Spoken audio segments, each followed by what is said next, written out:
What's going on, YouTube? Today we got a real quick project here with our Cherokee.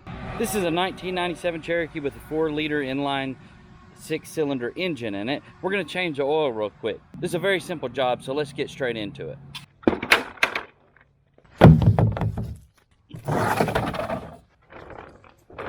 Before you crawl under your Cherokee, I strongly advise you to grab a grease gun. That way you can just go ahead and take care of that while the oil's draining. I don't remember what size the plug is. I can never remember these things. So I just got home from work. I use this as my delivery vehicle. So it's still hot. So the plug's a 16 millimeter. I loosened it.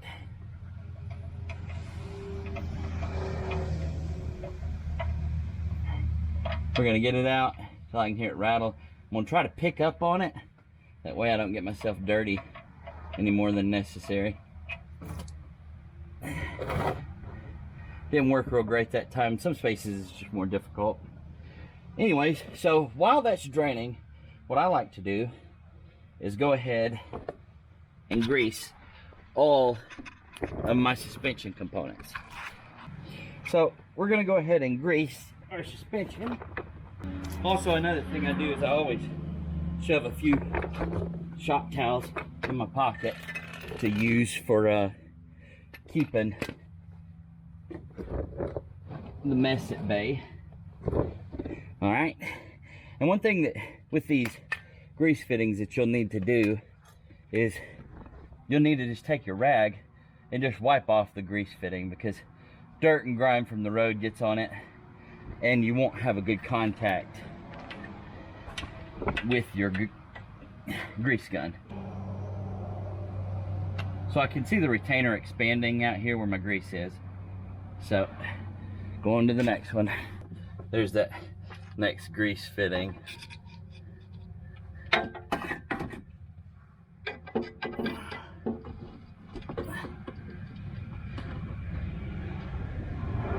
And your Cherokee could have several grease fittings, or your Cherokee may not have several grease fittings that mine has. Some stuff comes as greasable, others come as non-greasable, so it really depends. You can see this is an example of a bad joint, or a bad grease fitting here. The grease is coming out of the fitting.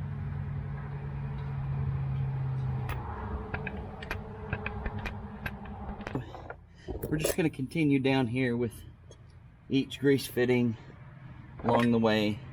The last two that I'll do are for the top ball joints. The bottom ball joints on this Cherokee do not have grease fittings. They're sealed, but the top do, so I always get those last.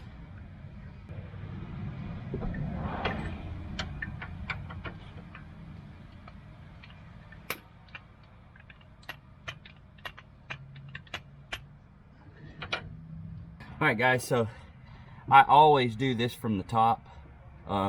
It's just easier.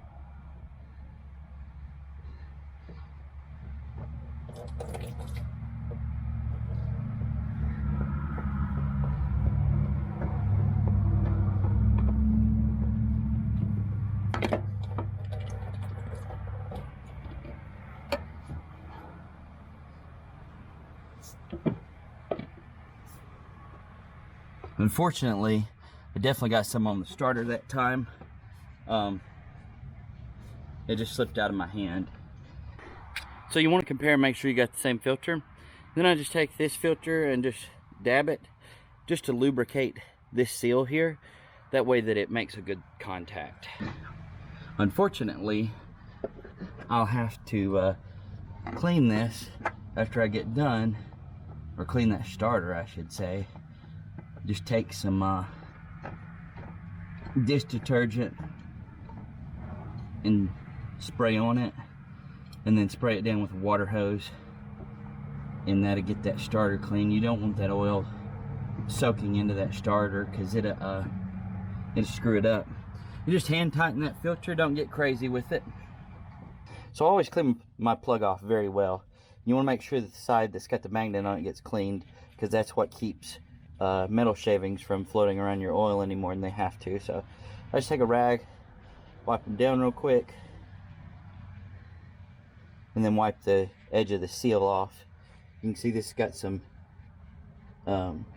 somebody at one point had put a little thread tape on it because he is an idiot. So you don't have to do that. I've never had one leak. You just buy a new plug. So now that our plug's clean, we're going to put it back in and get ready to put oil in.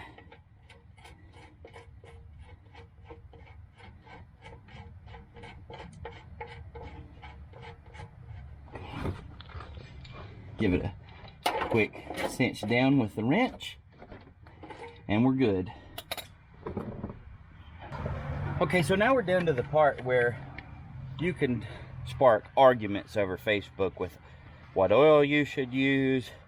You know, people claiming that you should use diesel engine oil, which you should not. Diesel engine oil was specifically designed for a diesel engine. There's no sense in running it in yours. But one thing that I have been doing, let me get it ready for you. Okay, so one day I will buy the filter to change oil in, but for now, that's what we're gonna use. So you can spark all kinds of debates on Facebook with what kind of oil you should be using. However, I've been starting to use this pure synthetic oil stabilizer by Lucas, and I really like it. It quietens down all of the valves in the motor. And for me, because being a mail carrier, I'm in such stop and start and go and shut off and then starting again, it really makes sense that I would use something heavy duty like this to soak the walls. I think this is all you need. It's my personal opinion. If you don't agree with it, fine, that's your choice. But I'm going to put 1 quart of this in there, and then I'm going to put 5 quarts of oil, because it's a 6 quart capacity for the 4 liter. Any forum that you go to for a Cherokee, everybody's going to have an opinion on what oils, like I said, to use. So we're just using 1 quart of that. Now we're going to add oil. I use a full synthetic. They just started making this high mileage blend, or started carrying it at our CarQuest, so I thought I would try it. It's the same money for me because I get a discount for purchasing so much stuff there.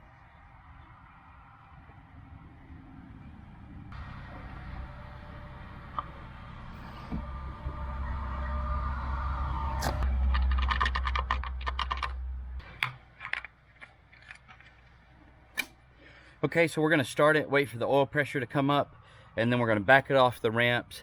That way we can check it on good level ground. I'll pop on the lights here, that way you guys can see the oil pressure. This car is from Japan, so this is in whatever standard it is for them, not PSI.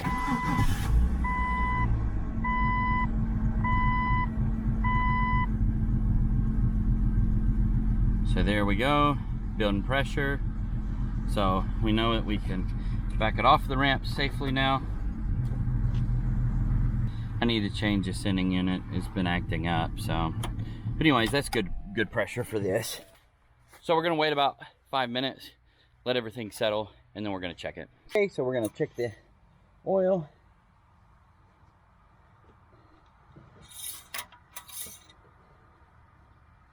So it's impossible to tell on here, but we are right at the safe mark, the bottom of the safe mark.